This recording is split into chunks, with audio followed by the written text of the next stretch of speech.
Vamos abrir a palavra de Deus, Tiago, capítulo 1.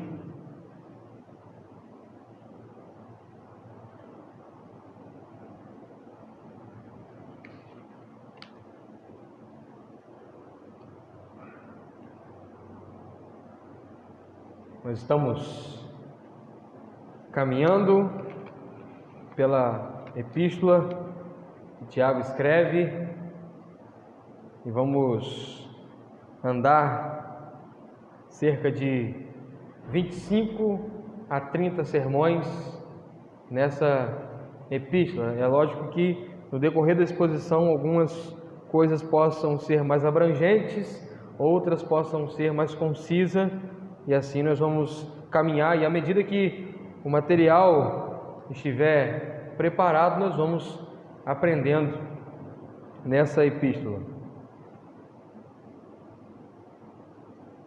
Tiago, capítulo 1, vamos colocar de pé para a leitura da palavra de Deus. Eu já li na primeira exposição todo o capítulo 1, hoje eu gostaria de ler apenas os versículos que serão alvos de nossa reflexão. Importante você que receber essa mensagem ou assistir essa mensagem no YouTube, você voltar no vídeo anterior e assistir as demais mensagens também, ou a outra mensagem que nós já abordamos. Então, todos estão com a Bíblia aberta, Tiago capítulo 1, versículo 1 ao versículo 8, diz assim a palavra de Deus: Tiago, servo de Deus e do Senhor Jesus Cristo, as 12 tribos da dispersão, saudações. Meus irmãos, tende por motivo de grande gozo o passardes por aflições, sabendo que a prova da vossa fé se desenvolve a perseverança. Ora, a perseverança deve terminar a sua obra, para que sejais maduros, não tendo falta de coisa alguma. Ora, se algum de vós tem falta de sabedoria, peça a Deus, que a todos dá liberalmente e não censura, e ser-lhes-á dado. Peça, porém, com fé, não duvidando, porque aquele que duvida é semelhante à onda do mar, impelida e agitada pelo vento. Não pense tal homem que receberá do Senhor alguma coisa. Homem vacilante que é, inconstante em todos os seus caminhos. Até aqui a leitura da palavra de Deus. Pai amado, nós lhe suplicamos, lhe rogamos que o Senhor possa, Pai, ter misericórdia de nós e graciosamente falar aos nossos corações. A Tua palavra é tudo que temos. Ó Pai, nós te pedimos, Senhor, venha estar, Deus, nesse momento, tomando cativo o nosso pensamento, nosso coração, que o Senhor possa, meu Pai, estar agindo com a Sua palavra em nossas vidas. Pai, nós te pedimos, ó Deus, que o Senhor possa, meu Deus, vir de encontro às nossas vidas e estar, ó Deus, não falando aquilo que nós queremos ouvir, mas falando aquilo que nós precisamos ouvir, ó Deus. Em nome de Jesus, venha nos encorajar, nos exortar, nos confrontar. Venha, Pai amado, estar, Deus, nos santificando com Sua palavra. Em nome de Jesus, ó Pai, nós precisamos da Tua palavra. Nós amamos a Tua palavra e nós queremos, ó Deus, nos deleitar na Tua palavra. Em nome de Jesus, queremos apresentar os nossos irmãos que estão passando por lutas, por provações nas Suas mãos, pedindo ao Senhor o Seu cuidado, o Seu zelo, meu Pai. Ó Pai, em nome de Jesus, a Sua intervenção, o Seu cuidado possa estar, ó Deus, vindo de encontro a cada um desses irmãos. Ó Pai, nós queremos nos alegrar, ó Deus, com os nossos irmãos que estão vivendo momentos de grande alegria, comemorando aniversário, celebrando a bênção de receber um filho, tendo, ó Deus, nesse momento os últimos dias, a expectativa para receber filhos, nascimento de filhos. Ó Deus, seja com cada um de nossos irmãos, meu Pai. Ó Deus, nós queremos pedir, ó Deus, pelos fracos na fé, pelos oscilantes, por aqueles, ó Deus, que são inconstantes.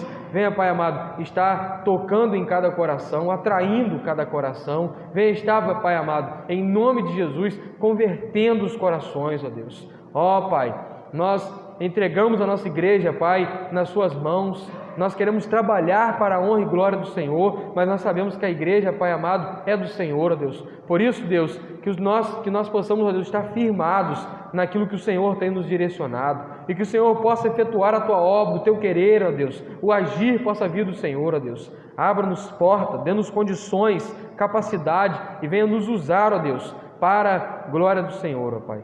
Pai, eu como pregador declaro a minha dependência diante do Senhor, ó Deus, e quero pedir ao Senhor que venha falar aos corações através da Sua palavra, me usar, ó Deus, para a glória do Senhor e edificação dos meus irmãos. Em nome de Jesus, assim eu oro. Amém e amém. Tomem assento.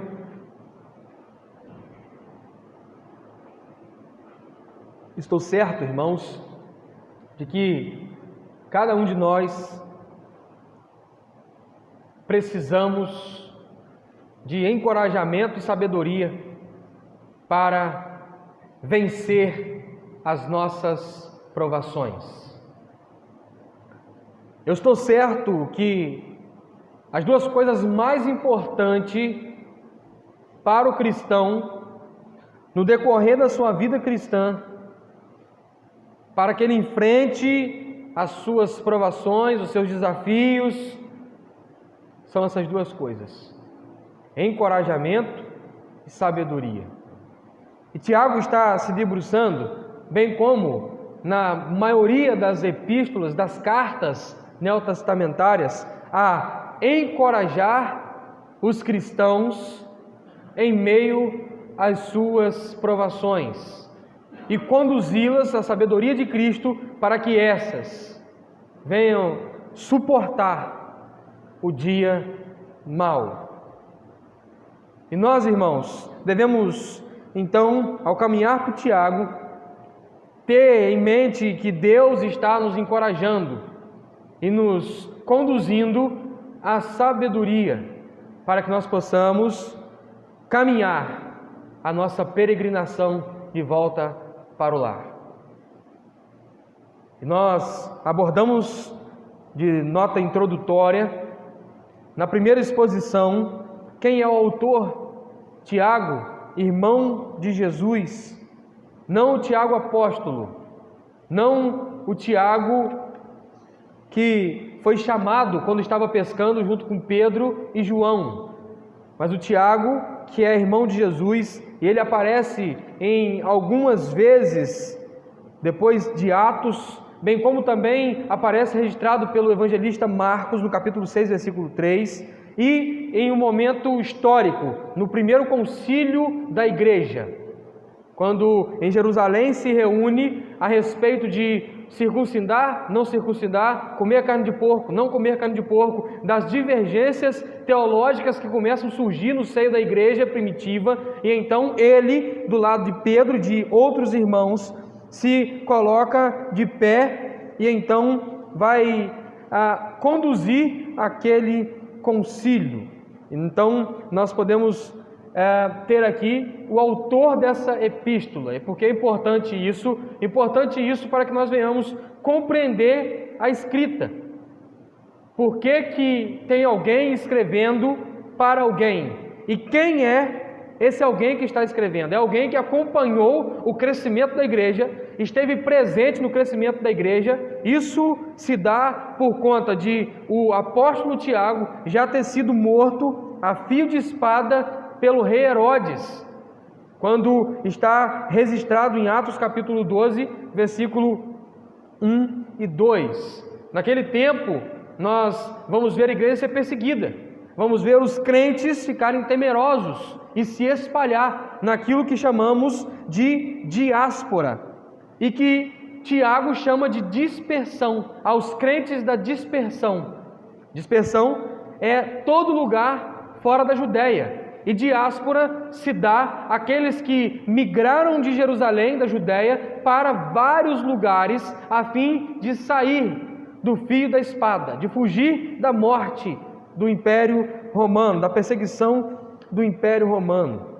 E nós vimos que são esses irmãos que estão congregando em vários lugares em volta de Jerusalém, que estão precisando de encorajamento. Esses irmãos humildes, a maioria deles campeiros, meeiros, soldados que tinham largado de servir Roma, a maioria deles homens humildes, homens simples, que estavam servindo ao Senhor Jesus Cristo, receberam o Evangelho por intermédio dos apóstolos, se converteram a Cristo e agora estão sofrendo perseguição porque servem a Cristo. Eles não cometeram nenhum crime. O crime para aqueles que lhes perseguem é esse: ser cristão. Esses também passam por aflição pela mão dos patrões injustos que combinam um tipo de serviço e depois não pagam por aquele serviço, ou então têm o serviço combinado e exigem mais para pagar aquele salário pré-estabelecido. Também eles eram motivo de escárnio, de zombaria, e no livro História do Cristianismo nós vamos ver que a igreja primitiva, na sua grande maioria, composta desses homens simples, era olhado pela sociedade mais rica, pela sociedade dominante e tida como pessoas à margem. E ainda mais porque não serviam e adoravam os deuses que a sociedade adorava. E aí nós vemos essa perseguição.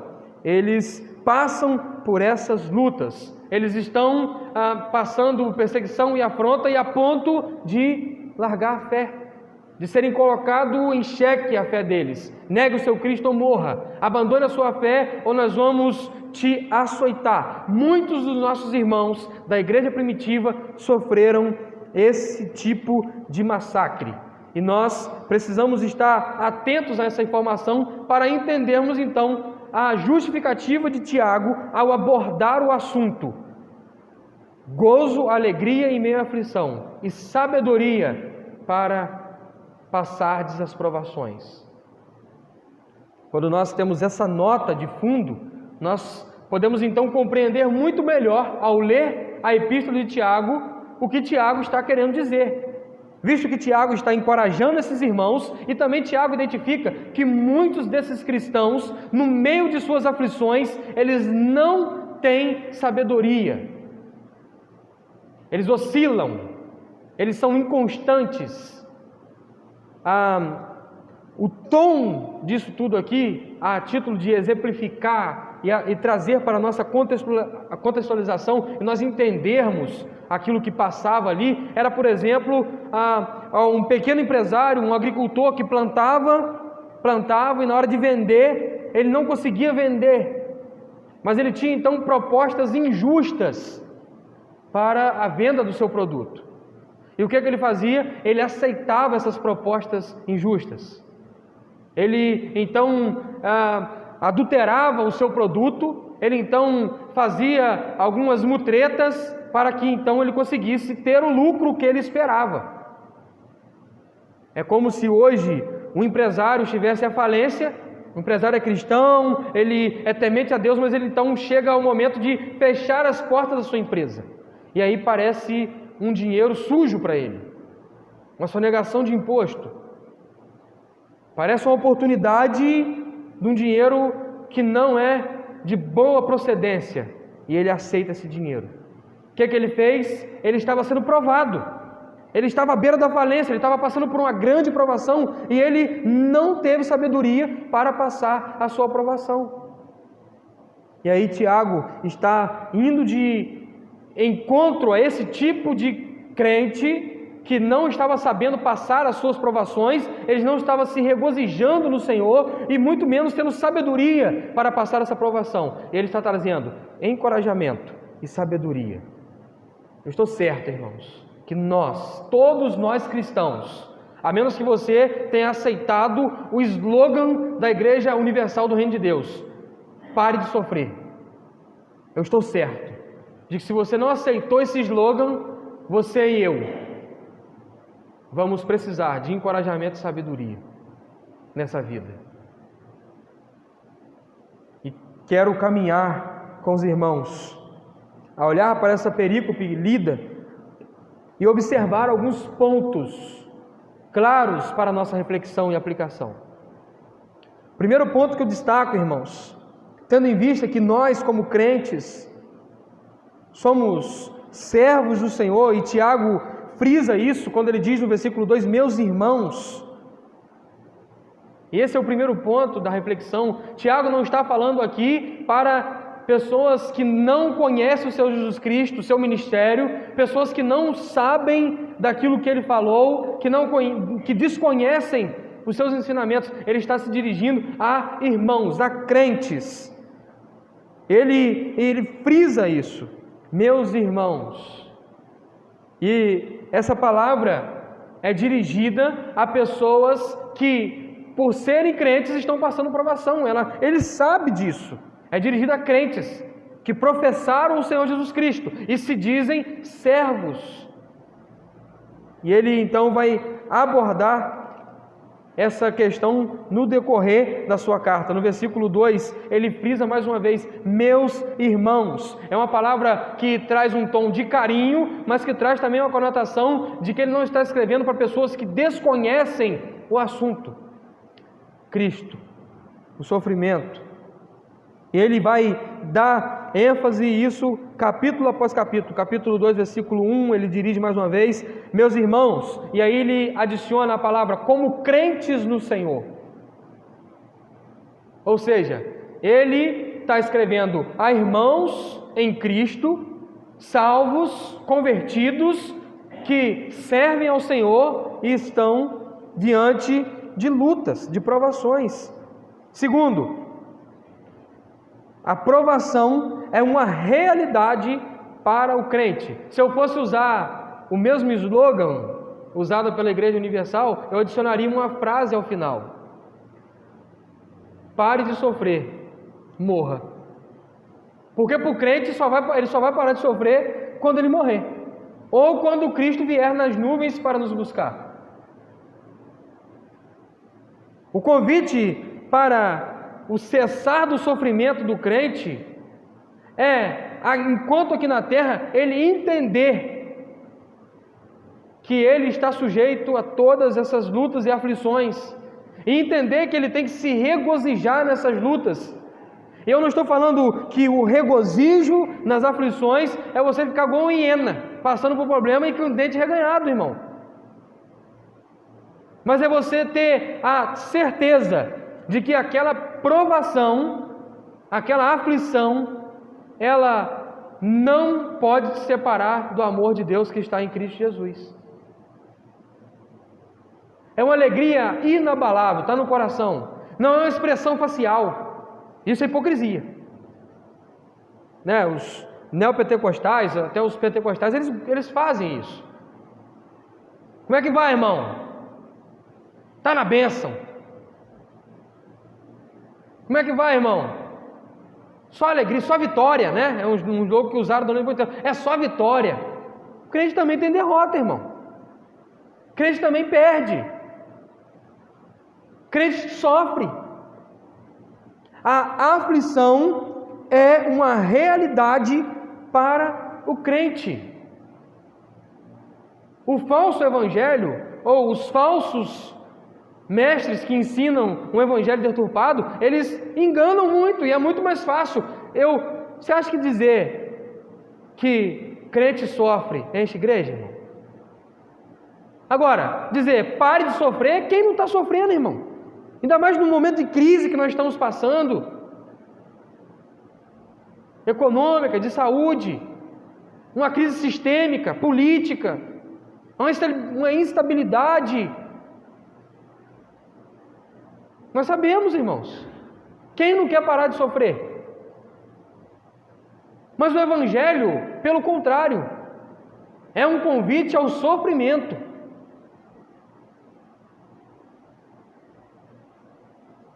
Nós não fomos enganados quanto a isso. E nós precisamos entender que a linguagem bíblica para sofrimento, dor, aflição, é provação. Observe nas cartas paulinas, observe propriamente nos evangelhos escritos, quando se dirige à aflição, à dor, à luta. A palavra que mais aparece é provação. Porque é exatamente isso que a provação traz para nós, que a aflição traz para nós, uma provação. João capítulo 16, versículo 33, o Senhor Jesus Cristo vai nos ensinar: no mundo tereis aflições, mas tende bom ânimo, pois eu venci. Mateus capítulo 5, versículo 11 e 12, bem-aventurados sois vós, quando vos perseguirem, vos injuriarem, disserem todo mal e o acusarem. Foi assim também com os profetas antes de vós.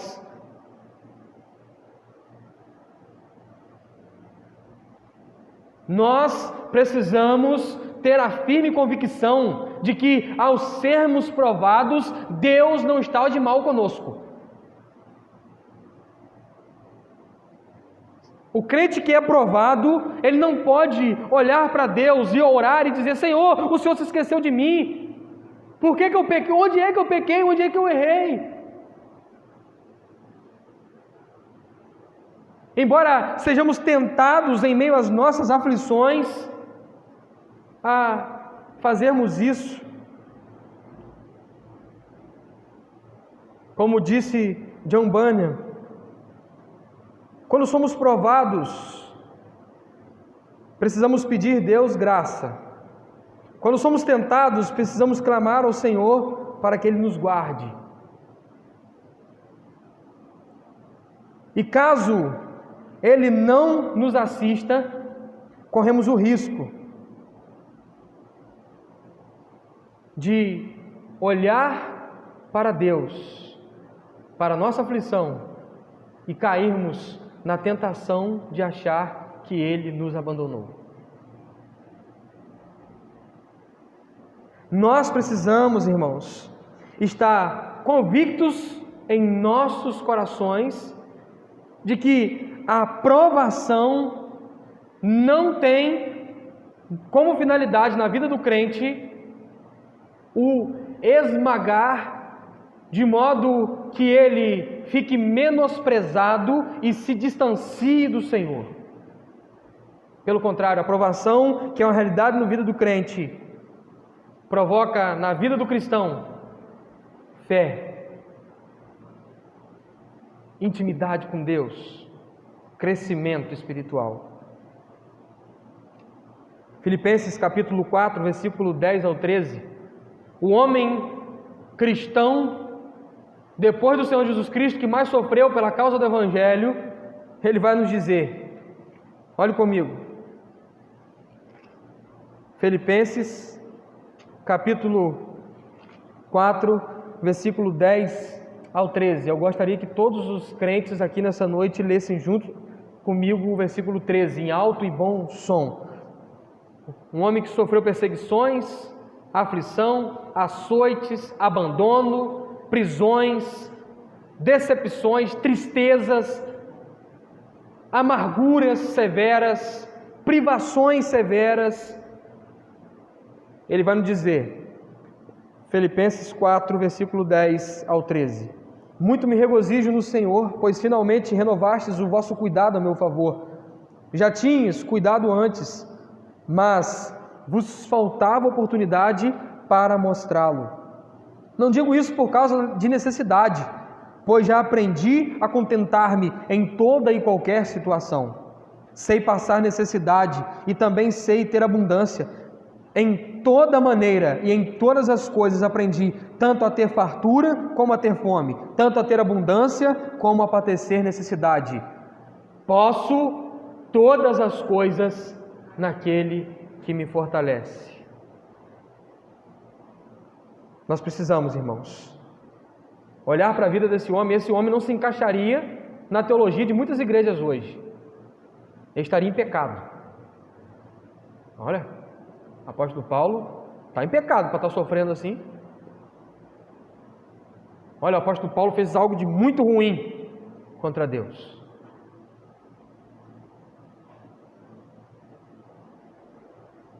Olha, irmãos, a alegria, o contentamento em qualquer circunstância.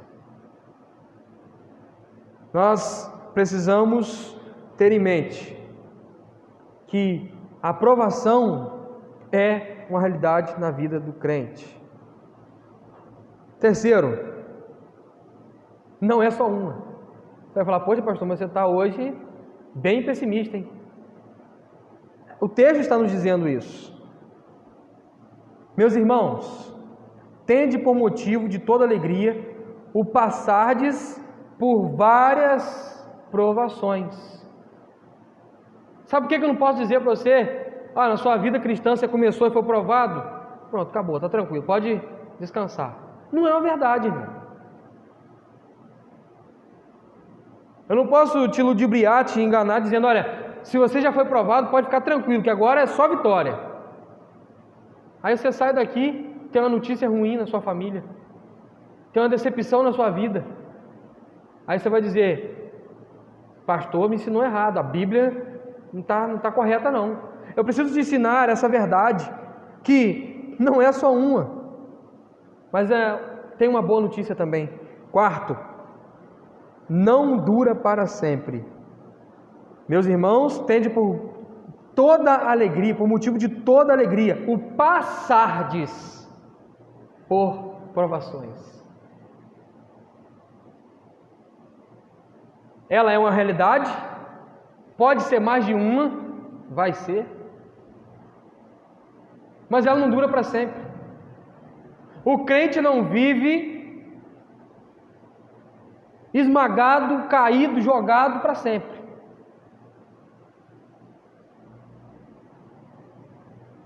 Ele não vive em constante e duradoura para sempre uma provação. Alguns mais severos do que o outro. Outros com mais desafios. Outros com provações ímpares, que só eles passam, e Deus está produzindo neles maturidade para que eles instruam outros.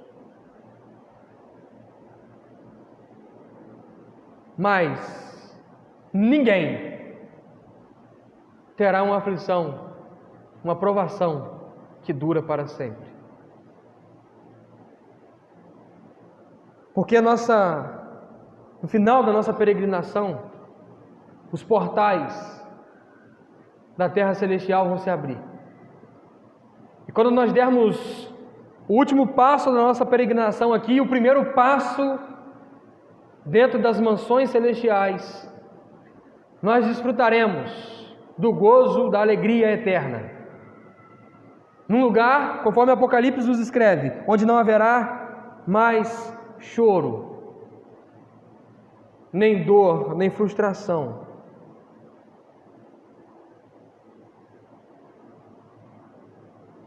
Pastor, e se eu passar a provação a minha vida toda? No céu não tem provação, irmãos. Não posso te garantir que aqui na terra você não vai ter provação, mas eu posso te garantir que no céu você não vai ter provação. Porque o céu não é um lugar para você ser provado, mas é um lugar dos aprovados estarem.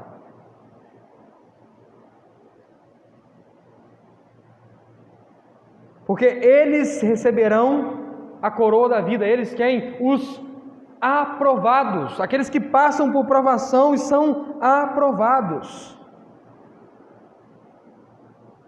Quinto, Deus sempre espera um resultado positivo em nossas aflições. Tiago está nos dizendo: meus irmãos, tende por motivo de toda alegria. Quando nós passarmos por aflições, por lutas, nós precisamos ter contentamento em Deus. Ou caso contrário, nós vamos ser movidos pelo momento que nós estamos passando. Isso acontece na vida de muito crente raso, ou de muito crente que não se converteu. O cara está passando por uma aflição, por uma provação. Ele está fervoroso, ele busca a Deus, ele ora 3 vezes ao dia, ele não falta um culto, ele é fervoroso. Ele lê a Bíblia, ele ora, ele chora, ele está inflamado pelo Evangelho. Aí tudo fica bem. O cara estabiliza, ele frouxa. Hoje não. Estava passando uma provação na vida financeira, graças a Deus, Deus me deu uma condição agora, estou tranquilo.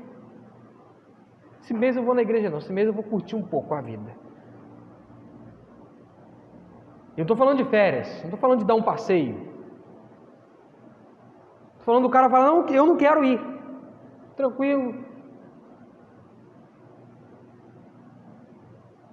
Ele frouxa, ele esquece, ele perde a comunhão, ele perde a pegada de oração, ele ora, amém. Ele passa, atropela a Bíblia.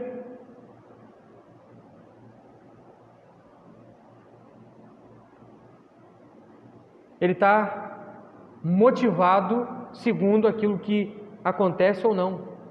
A bênção ou a ausência da bênção virou o seu Deus.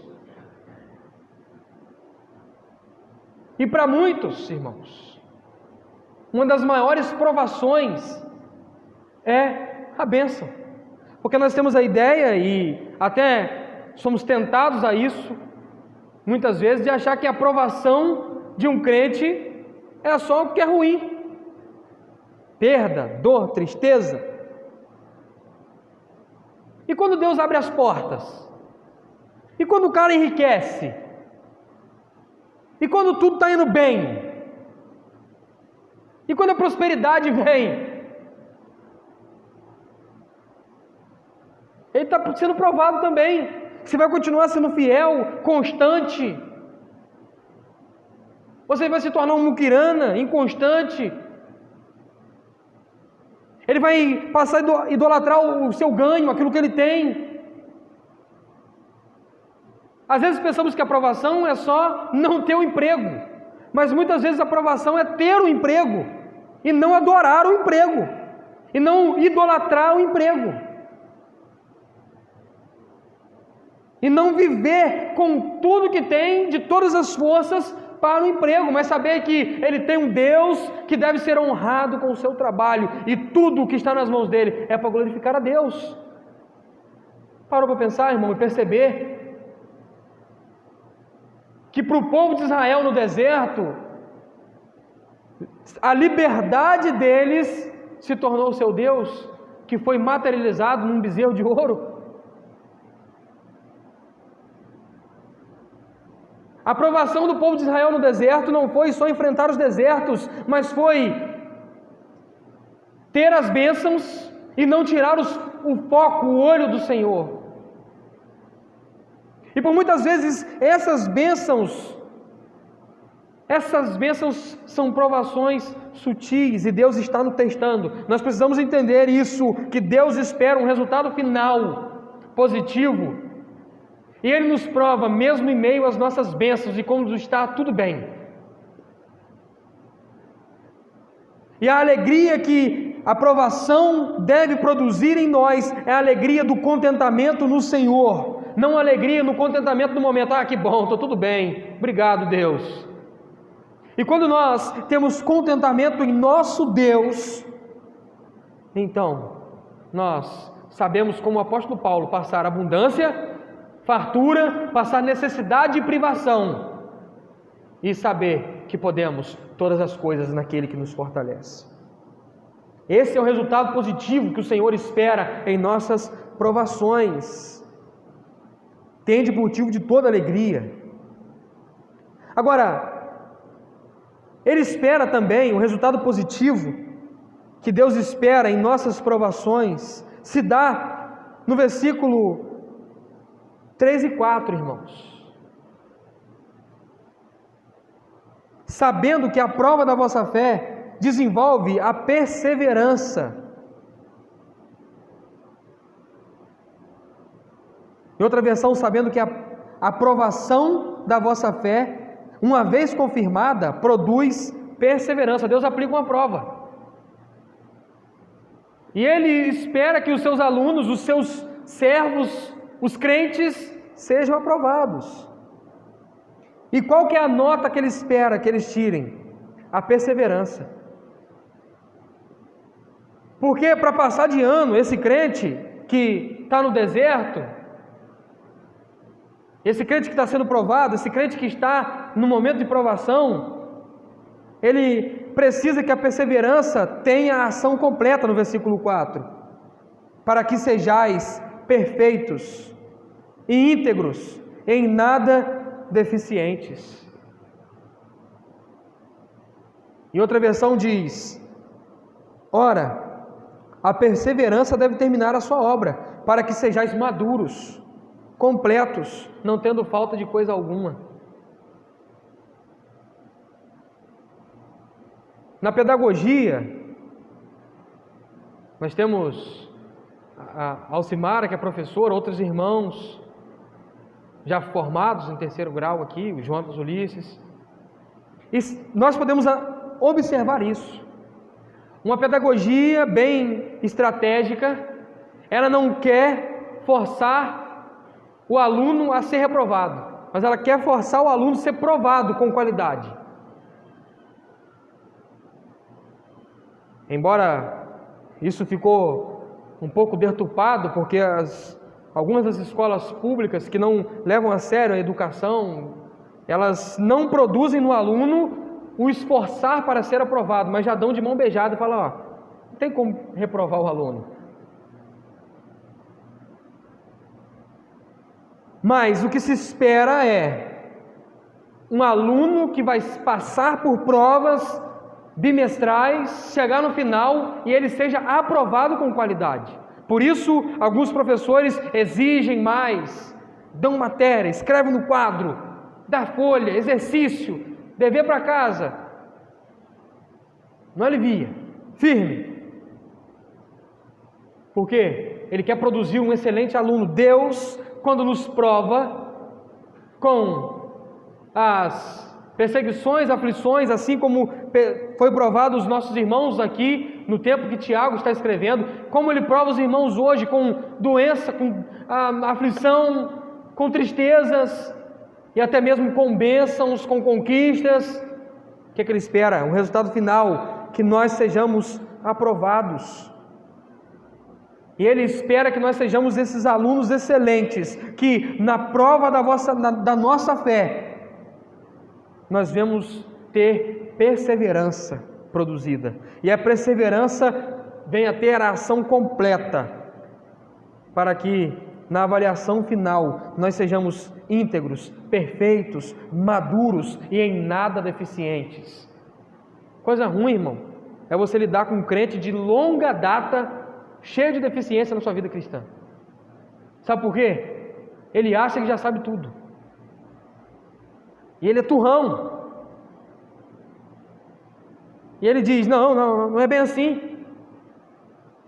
Ele não foi aprovado nas suas provações. E então ele ficou deficiente porque a perseverança não terminou a sua obra.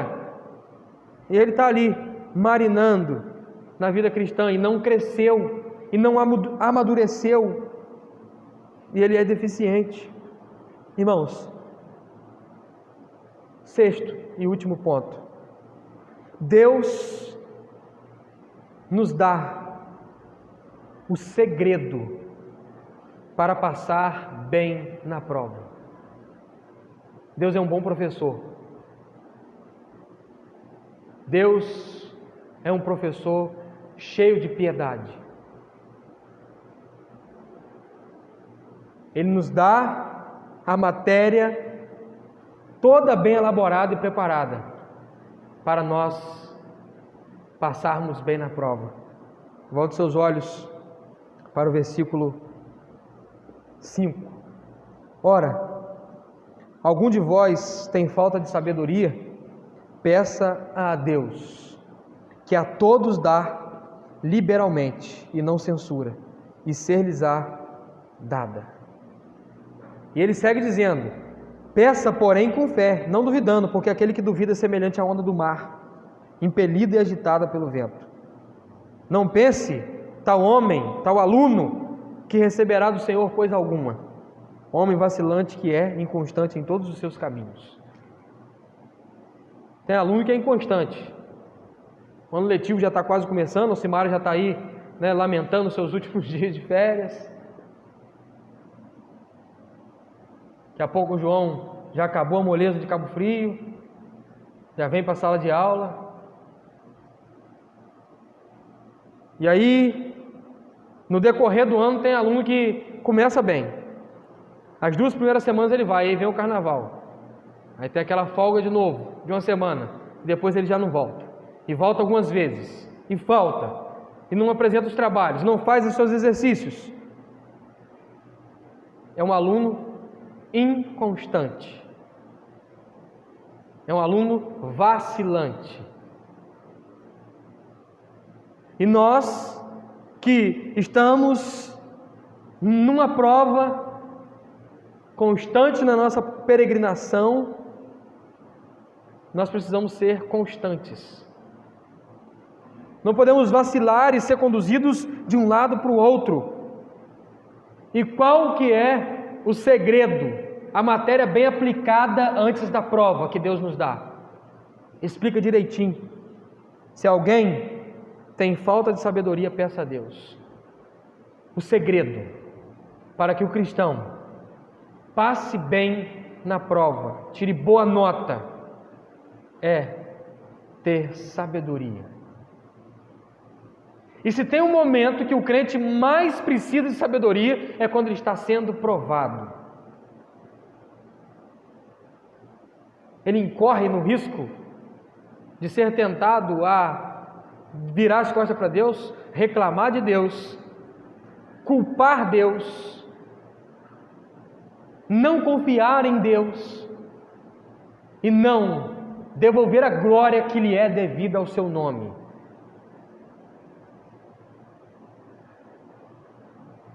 E o que é que Deus fala para o crente que vai ser provado?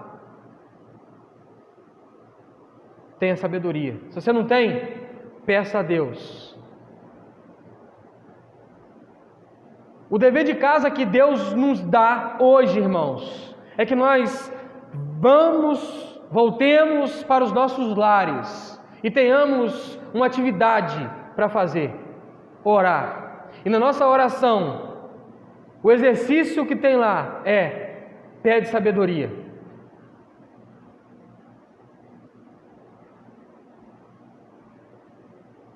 Um cristão que não tem sabedoria, ele precisa rápido pedir sabedoria. Um cristão que é sábio e a própria iniciativa de pedir a Deus sabedoria já é uma atitude sábia. Salomão, quando pediu sabedoria a Deus, já estava mostrando ser um menino sábio. Sabe por quê, irmãos? Currículos, capacitação, faculdade, estudo, nada disso vai sustentar o crente no dia de sua provação. Mas somente o cristão que é sábio. E o cristão que é sábio, nós voltamos os nossos olhos mais uma vez para Provérbios e entendemos que o temor do Senhor é o princípio da sabedoria. Ele teme a Deus. E porque ele teme a Deus, ele sabe que o seu Deus há de lhe sustentar. E o seu Deus lhe sustentando, ele será aprovado. E a perseverança vai completar a sua obra, para que ele seja completo, íntegro, perfeito. Aprovação é o molde de Deus para deixar o crente exatamente como Ele quer.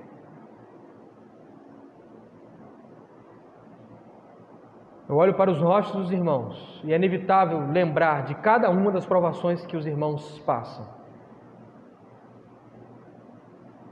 Pastoreio próximo dá a condição do pastor participar de cada uma das provações dos irmãos, conquanto ele tem as dele.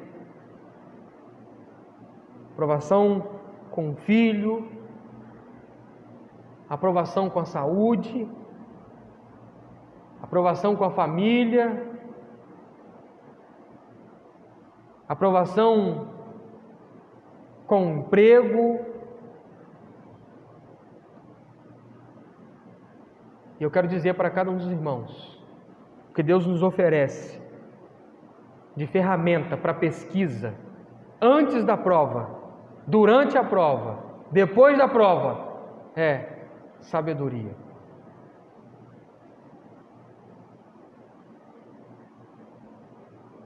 Nós precisamos, como crentes, saber que somos provados na presença do professor, que é o nosso Deus, que não nos abandona. Emmanuel, Deus conosco.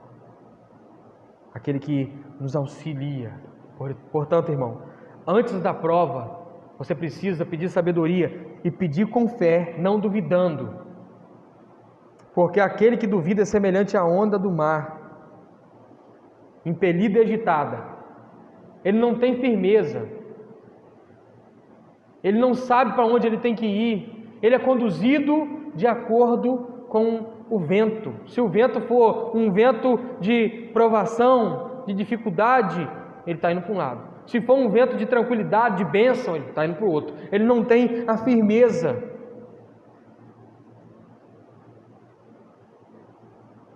Esse homem oscilante, ele já não é sábio porque ele é oscilante.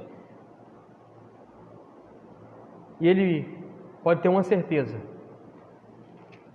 ele não vai receber sabedoria de Deus, coisa alguma. Esse Deus que não nos nega. A melhor versão para o versículo 5 é a versão NVI, que nos diz: em nada nos impropera. Isso significa, irmão, o que significa improperar? Improperar é como se Deus jogasse na cara aquilo que Ele dá. Improperar é jogar na cara. Vai falar: eu te dei sabedoria. É como se Deus tivesse me dado sabedoria ontem e eu tivesse falhado e ido a Ele para pedir sabedoria novamente. Ele fala: mas o que você fez com a sabedoria que eu te dei ontem? Como é que você agiu? Ele não joga na minha cara. Nada lhe impropera, mas a todos dá liberalmente. Que Deus venha nos dar sabedoria, irmãos, para tomar decisões, para fazer escolhas, sabedoria para dar os passos, sabedoria para vestir, sabedoria para falar, sabedoria para agir, sabedoria para ter uma vida que glorifica a Deus, sabedoria para que, ao passar por provações, sejamos aprovados e então tenhamos perseverança que faz a sua obra completa e produz em nós maturidade cristã. Provação é o crente crescendo. O crente crescendo, ele tendo maturidade para cuidar de outros que estão começando. E assim como Tiago, que encorajou aqueles irmãos da diáspora, aqueles que são provados e aprovados, agora podem encorajar outros e conduzir outros à sabedoria, a crescimento, a serem aprovados.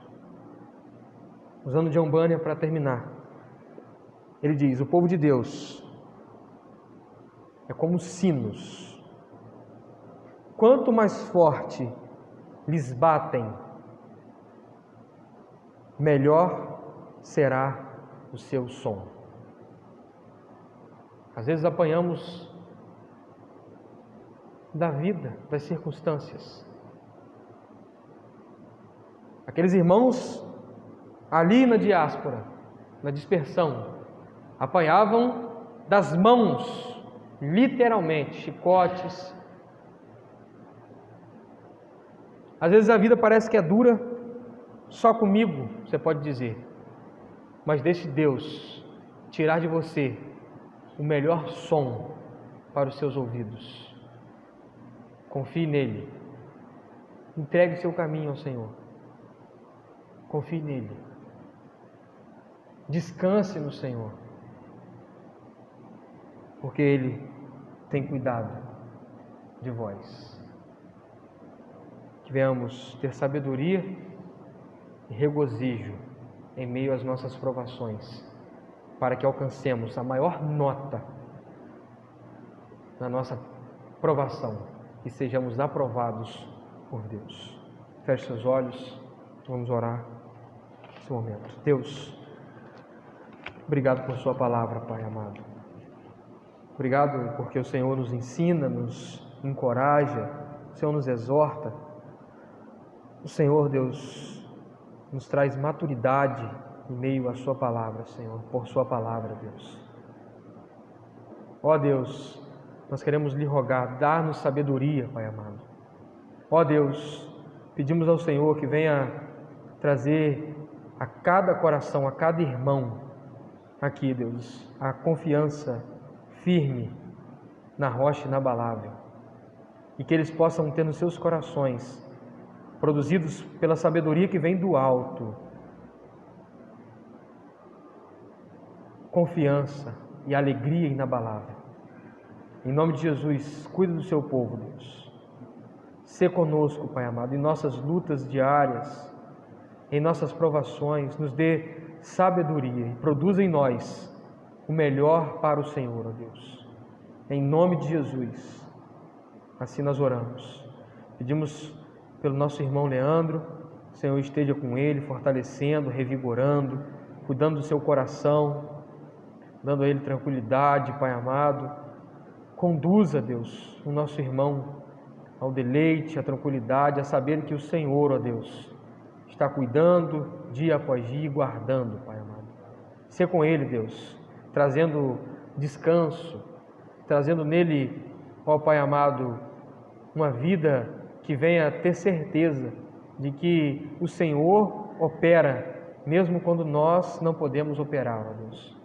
Em nome de Jesus, venha o abraçar e o fortalecer nesse momento. Em nome de Jesus, nós oramos, ó Pai. Amém e amém, Senhor. Amém? Deus abençoe sua vida.